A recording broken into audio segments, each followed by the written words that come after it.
Victoria. I am a beauty industry expert and educator.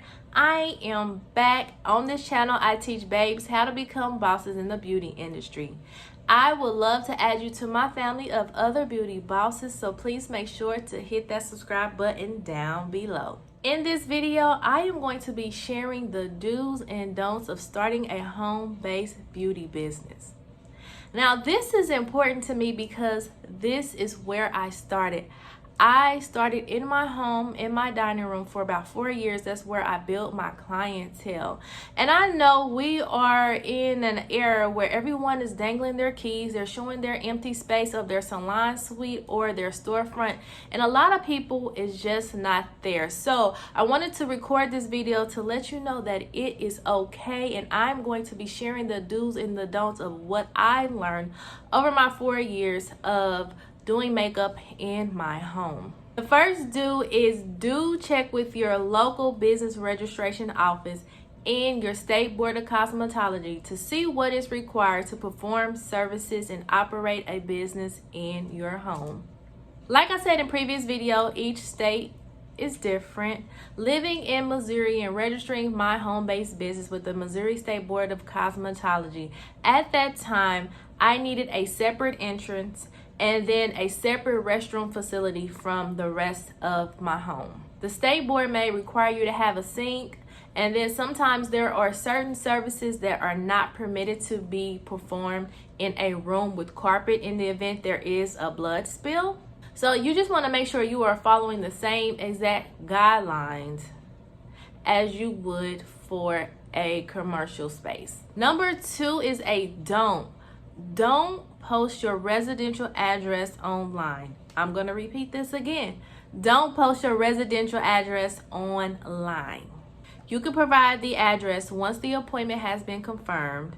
I have seen other technicians provide their address in a 48-hour email or text confirmation.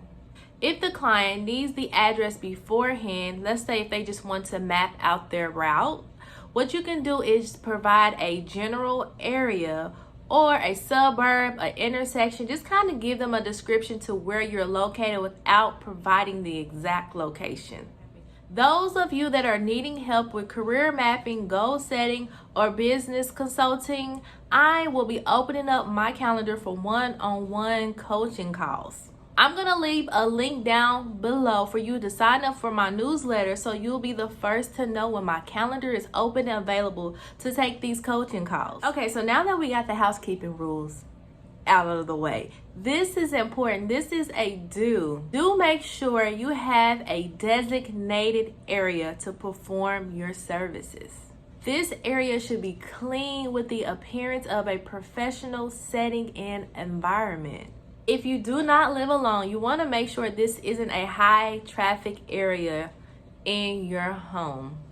This should be somewhere secluded that allows privacy and also will allow your client to be comfortable. So things that you want to consider: pets. Making sure that you are putting your pets away. Not everyone are pet lovers, or they may just be afraid of pets or allergic. I went to a home one day to do a service, and once I entered the home, I can tell that they had cats. So as I was doing the makeup application, my throat started to close because I have asthma and allergies. So you want to make sure to avoid that by putting the pet away and making sure you are doing the service in a separate area where your family and your pets do not have access to.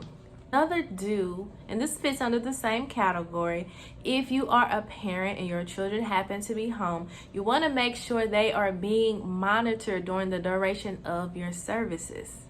Depending on the service type, your client may prefer limited interruptions and or privacy. You think about like facials and intimate body waxing. Those are the types of services that you don't really want anyone to interrupt. So make sure someone is watching your children if they are at the young age. Don't forget that operating a home-based business at your residence is a tax deduction.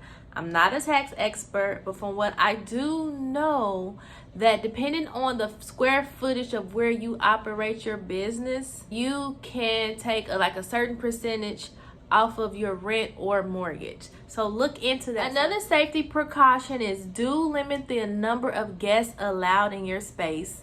I know a couple times there will be an exception, like prom. A prom young lady may want to bring a parent, or a parent may want to accompany their child, and then a bridal consultation may want to bring their maid of honor for support or for the experience or for their opinion.